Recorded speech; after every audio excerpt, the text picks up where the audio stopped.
Mau kemana, Dil? Tanya Mira sambil buru-buru mengemas barang-barangnya. Karena Dila sudah lebih dulu berjalan menuju pintu keluar. Gue juga ikut, seru Alex dengan suara yang seperti seorang perempuan. Pun begitu dengan lagaknya. Sedangkan Dila sama sekali tidak mendengarkan panggilan dari teman-temannya. Wanita itu terlihat begitu angkuh jika di mata orang yang tidak menyukainya. Seperti Sahwa misalnya. Sok kecantikan banget. Belum tahu apa kalau dia abis ini bakalan dihukum sama dosen idolaku itu, cibir Sahwa yang masih kesal pada Dila. Padahal jelas-jelas wanita itu sama sekali tidak menyenggol Sahwa. Bahkan menatapnya pun tidak. Amira segera menyusul Dila yang sudah berjalan cukup jauh darinya. Wanita itu mengernyit ketika Dila tidak menuju ke ruangan Bu Mawar, di mana tadi dosen pengganti Bu Mawar menyuruh Dila untuk menghadap ke ruangannya. Dengan segera Amira berlari mengejar Dila lalu merangkul bahu Dila dari belakang. Membuat wanita itu sedikit terjungkal ke depan. Apaan sih lo? Kesal Dila pada Amira karena hampir saja membuat dirinya terjatuh. Gimana kalau gue barusan nyungsep ke depan? Nggak lucu kali Mir. Lanjutnya lagi masih dengan nada yang kesal. Amira terkekeh. Bukannya segera meminta maaf, wanita itu justru semakin membuat Dila ingin sekali rasanya menjambak lalu membuangnya ke laut. Bukannya lo disuruh ke ruangannya itu dosen? Kenapa malah menuju parkiran? Tanya Amira bingung. Sesekali Amira itu sembari menoleh ke belakang. Melihat Alex di belakang mereka. Pria setengah wanita itu mengangkat bahu, tidak mengerti apa yang dirasa Dila sekarang ini. Sebab, pikiran wanita itu sangatlah berbeda dengan mereka yang masih terbilang normal. Walaupun sebenarnya sama saja, tidak ada yang benar-benar normal di antara mereka. Ngapain juga didengerin, sahut Dila begitu santai. Wanita itu kemudian menuju di mana mobilnya terparkir. Amira menggeleng kepala. Ini yang nyuruh lo dosen, Dil. Gimana kalau nggak lo turutin nanti malah berimbas pada nilai lo. Ingat Amira. Bukan karena apa, mereka merupakan mahasiswi tingkat akhir. Sehingga lebih baik tidak membuat masalah terlebih dulu, daripada nanti nilai mereka yang menjadi ancaman. Namun, tampaknya itu semua tidak berarti apa-apa bagi Dila. Terlihat wanita itu yang tampak acuh sekali. Udah gue bilang, ini anak memang gila kok. Sahut Alex yang juga tidak habis pikir dengan keputusan Dila yang tetap ingin langsung pulang, dan tidak memenuhi panggilan dari dosen pengganti tadi. Sementara Dila yang kini berdiri di samping mobilnya, menoleh ke belakang, melihat dua temannya yang justru tampak khawatir. Padahal dirinya sendiri saja terlihat begitu santai. Kalian ini kenapa sih? Tanya Dila seraya memicingkan matanya. Orang gue nggak lakuin kesalahan apapun. Buat apa menuruti kemauan dia? Males banget. Mending kita minum aja, gimana? Ada kafe yang baru buka di ujung kota sana. Mau? Tawar Dila sembari menaikkan alisnya, membuat teman-temannya menghela napas. Memang, wanita ini begitu santai dalam menghadapi apapun. Bahkan Amira dan Alex yang sudah berteman lama dengan Dila pun terkadang masih belum mengerti cara pikir Dila. Ogah, gue bentar lagi ada job nyanyi di salah satu kafe yang ada di kota sebelah. Mending gue cari duit, daripada ikutin lo yang nggak jelas. Ya kali siang-siang gini udah mau minum, sahut Amira yang kali ini menolak tawaran Dila yang menurutnya kelewat gila. Dila menghela napas, mencoba menahan geramnya.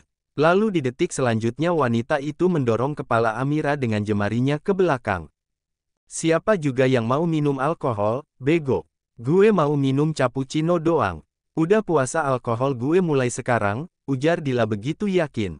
Amira dan Alex saling pandang lalu menatap ke arah Dila dengan tatapan yang tidak percaya. Dalam rangka apa? Tanya Alex penasaran. Lo nggak beneran tobat, kan? Sangsi Amira yang sangat tahu seperti apa Dila. Wanita yang tidak bisa dipisahkan dari cumbuan lelaki dan juga minuman alkohol.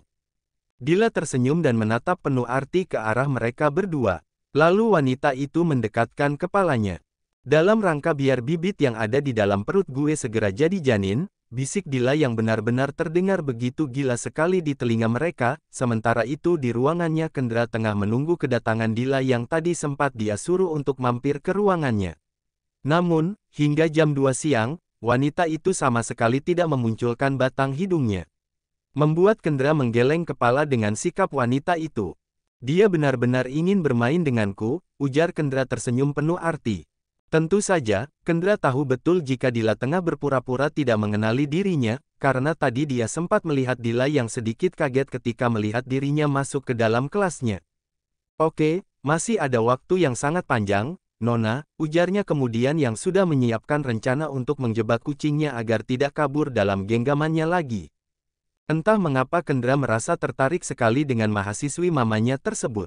Dia sangat berbeda. Dari pertama bertemu juga memang sudah berbeda. Mana ada seorang gadis yang masih perawan justru minta dihamili oleh lelaki yang tidak dia kenal sama sekali. Jika dengan kekasihnya, mungkin pada zaman sekarang ini sudah banyak yang melakukan hubungan tersebut di luar nikah. Tetapi ini benar-benar dengan orang sembarangan. Diam-diam Kendra menarik sudut bibirnya ke atas, mengingat malam mereka yang terbilang sangat mengesankan, serta mendapat perawan yang sebelumnya ia tidak beruntung. Pertama melakukan hubungan itu dengan kekasihnya pun dia sudah tidak segel lagi, semenjak itu, Kendra tidak mau lagi melakukan hal seperti itu, karena takut tidak beruntung lagi.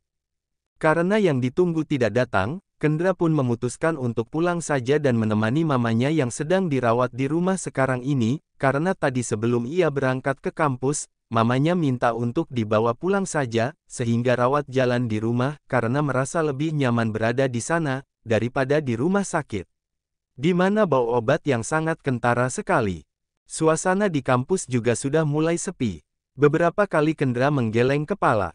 Pertama kalinya masuk dan menggantikan mamanya, sudah dikerjain seperti ini oleh wanita yang membuatnya tidak bisa melupakan wajah wanita itu di saat menahan sakit akibat ulahnya sendiri. Benar-benar terlihat menggemaskan dan selalu ingin Kendra sentuh. Kendra menggeleng, mengusir pemikirannya yang mulai membayangkan adegan yang benar-benar ia tolak untuk dilupakannya.